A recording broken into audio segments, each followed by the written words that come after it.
कल जो है जनसुराज के नेता प्रशांत किशोर जी मनीष कश्यप के घर पे आए थे और आज हम उन्हीं के गांव डुमरी महानवा में हैं। तो चलिए मनीष कश्यप जी से हम बात करते हैं। प्रशांत किशोर जी आपके घर पे आए थे कल, क्या ऐसी बातें हुई प्रशांत किशोर जी और आपके बीच? देखिए, वो तो जब से गाड़ी से उतरे और घर गए और घर से जब निकले तो सब लोग तो साथ ही में था, तो जो भी बातचीत हुई वो सबने सुना, सबने देखा।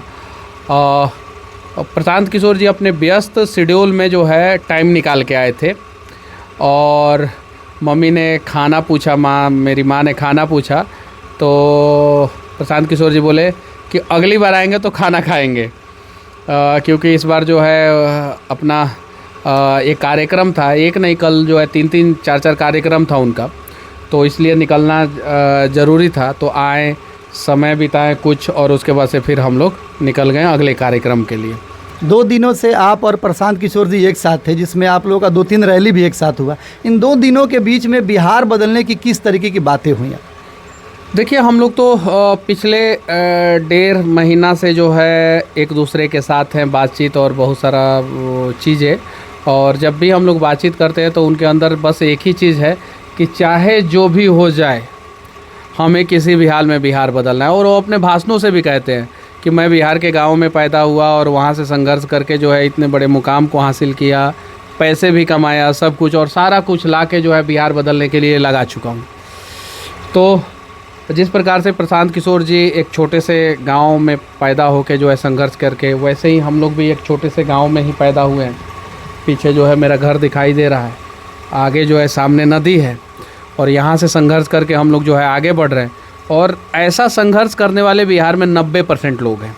ऐसा नहीं है कि ये मेरा ही संघर्ष है, सिर्फ मैं ही ऐसा संघर्ष कर रहा हूँ या प्रशांत किशोर जी ही ऐसा संघर्ष किए। 90% लोग बिहार में ऐसे ही संघर्ष करके आगे बढ़े हैं। उन सभी 90% लोगों का उम्मीद बन गए हैं प्रशांत किशोर जी। अंडर करंट है गांव में, आपने देखा होगा कि 2, 4, 10, 15, 20 लोग जो है बोलते हैं, हर विषय पे बोलते हैं, और बाकी 2000 लोग गांव में जो रहते हैं वो बोलते नहीं हैं, हर विषय में नहीं बोलते हैं, बहुत सारा रीजन होता है वो नहीं बोलते हैं। तो जो अंडर करंट है, जो नहीं बोलने वाले लोग हैं, वो सारे प्रशांत किशोर जी के साथ है। जो पलायन कर चुके लोग हैं वो सारे प्रशांत किशोर जी के साथ है। अब जो बोलने वाले वोकल लोग हैं वो भी ये सारी चीज़ों को देख के धीरे धीरे प्रशांत किशोर जी के साथ जुड़ रहे हैं। तो मैं दावे के साथ कहता हूँ कि इस बार जो है बिहार में बड़ा बदलाव होगा, आप देखिएगा। और यही बदलाव 1990 में जब हुआ था तो सारे चुनावी रणनीतिकार जितने भी सारे लोग होते हैं सारे, और मीडिया वाले, प्रिंट मीडिया उस समय चलती थी, सारे शॉक्ड हो गए थे 1990 में जब लालू जी की सरकार बन गई थी। तो कैसे बन गई। यही बदलाव जब 2005 में हुआ, नीतीश कुमार जी की सरकार बन गई, तो सारे लोग शॉक्ड हो गए कि अरे यार ऐसे कैसे नीतीश कुमार मुख्यमंत्री बन गए, नीतीश कुमार की सरकार बन गई, बीजेपी और जदयू की सरकार बन गई। जबकि उस समय जो है लालू का आतंक और लालू की पार्टी का जो है पोजीशन जो है वो चरम सीमा पे था, पीक पे था। पार्टी भी पीक पे था और बिहार में आतंक भी पीक पे था। 2025 में वही हुआ, नीतीश कुमार का शासन में भ्रष्टाचार चरम सीमा पे है, अपराध चरम सीमा पे है, और अंडर करंट है जनसुराज के प्रति।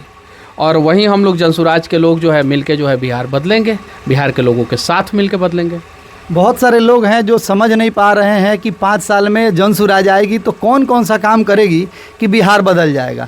तो 2-4 कामों को बताइए जो जनसुराज की सरकार आने के बाद लगातार उसी कामों को किया जाएगा। नहीं, काम तो बहुत सारा किया जाएगा, लेकिन मुख्य मुद्दा है शिक्षा को ठीक करना, पलायन को रोकना, रोजगार देना लोगों को, स्वास्थ्य व्यवस्थाओं को ठीक करना, और ब्लॉक और अंचल में और अलग अलग सरकारी कार्यालयों में जो करप्शन बढ़ा हुआ है उसको ठीक करना। प्रशांत किशोर जी के बाद आप ऐसे नेता हैं जनसुराज के जो ज़्यादा क्राउड इकट्ठा कर रहे हैं। जितनी सोशल मीडिया पर आज भीड़ आप लोगों के साथ दिख रही है, जिससे हर पार्टी हड़बड़ाई हुई है, चाहे बीजेपी हो, आरजेडी हो। पे नहीं दिख रही है भाई, वो जमीन की भीड़ जो है फोटो जा रहा है सोशल मीडिया पे, भीड़ तो जमीन की है। आप ये मत कहिए कि सोशल मीडिया पे भीड़ दिख रहा है, ये गलत वर्ड हो जाएगा। भीड़ कहाँ का है? नहीं, हम ये कह रहे मतलब दिख रहा है भीड़। सुनिए, भीड़ कहाँ पे है? जमीन पे है। जमीन पे है।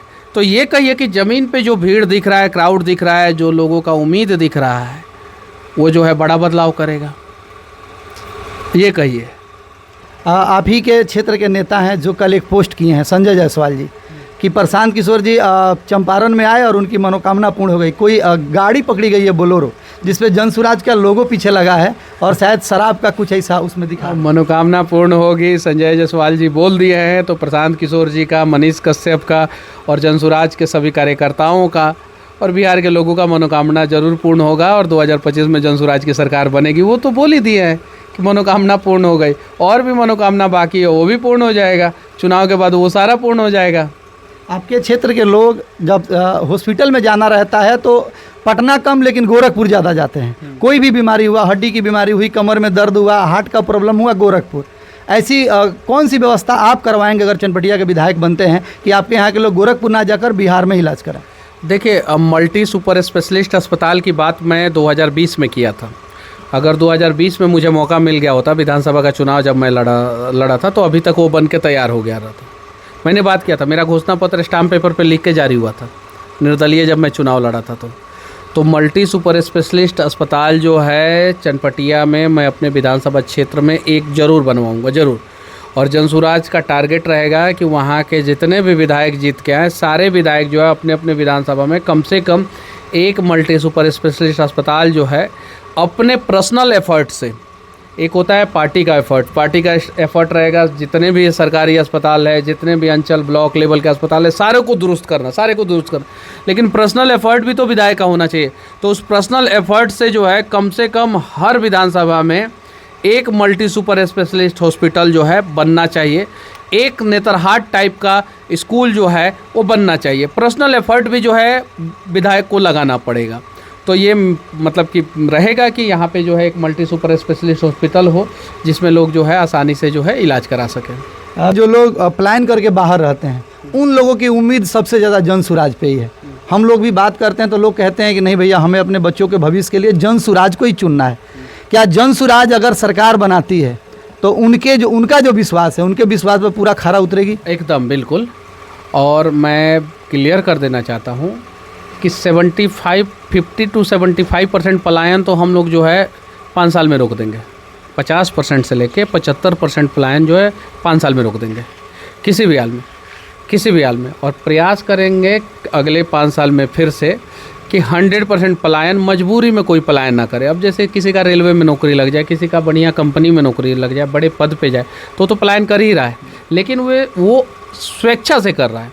एक होता है स्वेच्छा से पलायन, एक होता है मजबूरी में पलायन। तो मजबूरी में कोई मजदूरी करने के लिए पलायन ना करे, ये व्यवस्था जो है हम लोग ज़रूर करेंगे। चनपटिया का एक और मांग है कि चनपटिया के बच्चों के लिए खेलने के लिए कोई बढ़िया ग्राउंड नहीं है। अरे, मेरा घोषणा पत्र 2020 का आप देख लीजिए, मैंने उसमें कहा था कि हर पंचायत में खेलने का मैदान होगा 5 साल के अंदर हर पंचायत में। और चनपटिया में जो है एक बढ़िया इंडोर आउटडोर स्टेडियम बनेगा। अगर मैं जीत के जाता हूँ, मेरी सरकार बनती है, तो ये गारंटी है। तो चलिए, हमारे साथ मनीष कश्यप जी हैं। बाकी आपने मनीष कश्यप जी के बातों को सुना, एक कमेंट करके ज़रूर बताइएगा।